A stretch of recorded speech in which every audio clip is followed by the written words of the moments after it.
नमस्कार। देखिए, हम ना हर दिन कितनी सारी जानकारियों से घिरे रहते हैं, है ना? लेकिन सवाल ये है कि क्या हर दावा, हर बात सच होती है? कुछ तो बस किसी की अपनी राय होती है और कुछ बातें होती हैं जो ठोस सबूतों पर टिकी होती हैं। तो आज हम यही समझने वाले हैं कि एक भरोसेमंद रिसर्च और एक मामूली सी राय में आखिर फर्क क्या होता है। और ये एक ऐसी समस्या है जिससे हम सब कहीं ना कहीं गुजरते ही हैं। रोज कुछ ना कुछ नया दावा सामने आ जाता है और फिर ये तय करना बड़ा मुश्किल हो जाता है कि भाई किस पर यकीन करें और किस पर नहीं।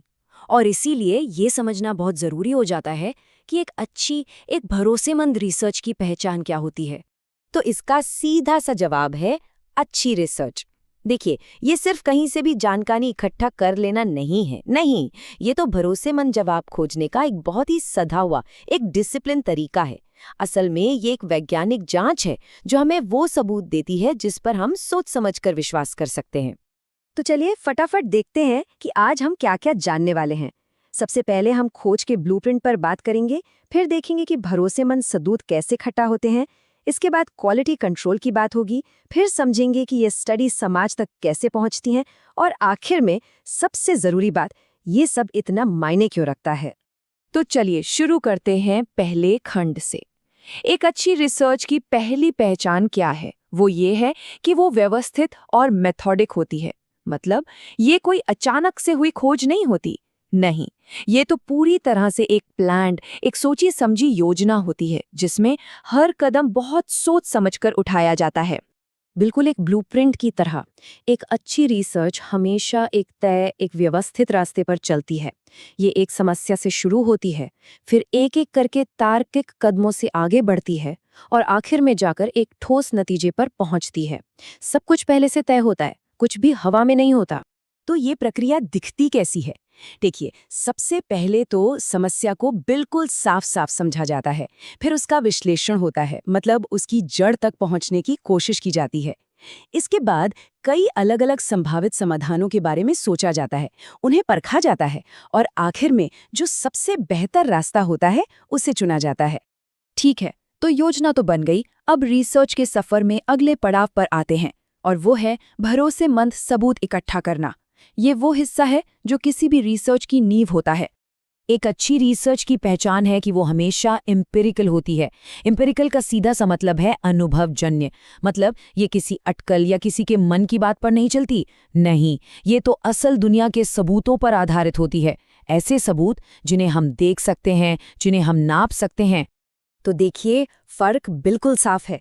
एक तरफ है अनुभवजन्य साक्ष्य, यानी देखने लायक डेटा, मापने लायक तथ्य, और दूसरी तरफ है किसी की व्यक्तिगत राय, यानी अटकलें, अंदाजे। एक अच्छी रिसर्च हमेशा हमेशा तथ्यों के रास्ते पर चलती है, राय के नहीं। और असल में ये अनुभवजन्य सबूत कुछ ऐसे दिखते हैं। ये सिर्फ किसी की राय नहीं है, बल्कि ठोस नंबर और माप हैं, जैसे कि उम्र क्या है, स्मोकिंग की आदतें कैसी हैं, या फिर मेडिकल रिपोर्ट्स के नतीजे क्या हैं। किसी भी रिसर्च के जो निष्कर्ष होते हैं वो ऐसे ही डेटा पर टिके होते हैं।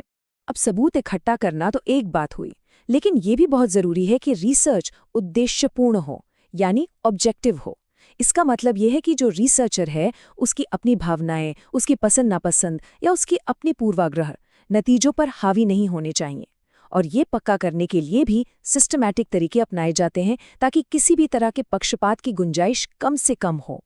तो ठीक है, अब तक हमने प्लानिंग और सबूतों की बात कर ली, पर अब सवाल ये है कि उन सबूतों की क्वालिटी कैसी पक्की की जाए। तो चलिए अब देखते हैं रिसर्च का क्वालिटी कंट्रोल टेस्ट, कि वो कितनी कठोर, वैध और विश्वसनीय है। अच्छी रिसर्च हमेशा रिगरस होती है, यानी कठोर।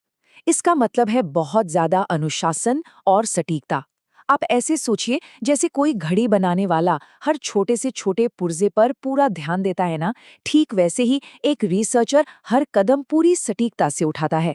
ऐसा इसलिए ताकि कोई भी बाहरी चीज नतीजों पर असर न डाल पाए। अगली चीज है विश्वसनीयता, यानी रिलायबिलिटी। देखिए, अगर कोई रिसर्च मेथड भरोसेमंद है तो इसका सीधा सा मतलब है कि अगर उस स्टडी को उन्हीं हालातों में दोबारा किया जाए तो नतीजे भी लगभग वैसे ही आने चाहिए। ये एक तरह से स्थिरता का सबूत है जिससे नतीजों पर हमारा भरोसा बढ़ता है। और फिर आता है वैधता, यानी वैलिडिटी। और ये शायद सबसे जरूरी चीज है। वैधता का सवाल बहुत सीधा है। क्या रिसर्च असल में उसी चीज को माप रही है जिससे मापने का वो दावा कर रही है? ये रिसर्च की सच्चाई का पैमाना है। अब यहाँ पर एक बहुत ही मजेदार लेकिन जरूरी बात है समझने वाली। कोई तरीका विश्वसनीय तो हो सकता है, मतलब कि वो हर बार एक जैसा ही नतीजा दे, लेकिन जरूरी नहीं कि वो वैध भी हो, यानी सही हो। इसको ऐसे समझिए, मान लीजिए एक तीरंदाज है जो हर बार तीर चलाता है और वो बोर्ड पर एक ही जगह जाकर लगता है, लेकिन वो जगह हमेशा टारगेट से दूर होती है, तो उसका निशाना विश्वसनीय तो है पर वैध नहीं है। इसीलिए एक अच्छी रिसर्च में विश्वसनीयता और वैधता दोनों का होना बहुत जरूरी है। चलिए अब हम आखिरी कुछ विशेषताओं पर आते हैं। ये वो चीजें हैं जो तय करती हैं कि रिसर्च के नतीजे असल दुनिया से कैसे जुड़ते हैं और उनका समाज पर क्या असर पड़ता है। एक अच्छी रिसर्च जनरलाइजेबल होती है, मतलब उसके नतीजों का सामान्यीकरण किया जा सकता है। इसका क्या मतलब हुआ? इसका मतलब ये कि एक छोटे से ग्रुप पर की गई स्टडी के नतीजों को एक बहुत बड़ी आबादी पर लागू किया जा सकता है। सोचिए, ये कितनी कमाल की बात है कि कुछ लोगों पर स्टडी करके हम बहुत सारे लोगों के बारे में जरूरी जानकारी हासिल कर सकते हैं। और हाँ, सबसे ज्यादा जरूरी, एक अच्छी रिसर्च हमेशा नैतिक होती है। ये कोई ऑप्शन नहीं है, ये तो रिसर्च की नींव है। जो लोग उस रिसर्च में हिस्सा ले रहे हैं, उनके अधिकारों और उनकी भलाई की रक्षा करना सबसे पहली और सबसे बड़ी जिम्मेदारी होती है। इसके लिए हर रिसर्चर को कुछ खास नैतिक सिद्धांतों का पालन करना ही होता है, जैसे कि लोगों का सम्मान करना, उनसे सहमति लेना, ये पक्का करना कि किसी को कोई नुकसान न पहुंचे, सबके साथ न्याय हो और उनकी निजी जानकारी को पूरी तरह से गोपनीय रखा जाए। तो हमने ये सारी 8 पहचानें देख ली, पर इन सबको जानने के बाद एक बड़ा सवाल उठता है कि भाई इस पूरी इतनी मेहनत वाली प्रक्रिया का असली मकसद क्या है? आखिर ये सब इतना मायने क्यों रखता है? देखिए, ये सारी विशेषताएं मिलकर एक ही चीज पक्की करती हैं कि रिसर्च से हमें भरोसेमंद सबूत मिले, और यही सबूत हैं जो हेल्थ केयर जैसे जरूरी क्षेत्रों में एविडेंस बेस्ड प्रैक्टिस की नींव बनते हैं। मतलब ऐसे फैसले लेना जो सबूतों पर आधारित हों, जिससे आखिर में बेहतर नतीजे मिले। तो अगर हम सार देखें तो अच्छी रिसर्च के 2 मुख्य काम होते हैं। पहला, जो ज्ञान हमारे पास पहले से है उसे और पक्का करना, उसे बेहतर बनाना।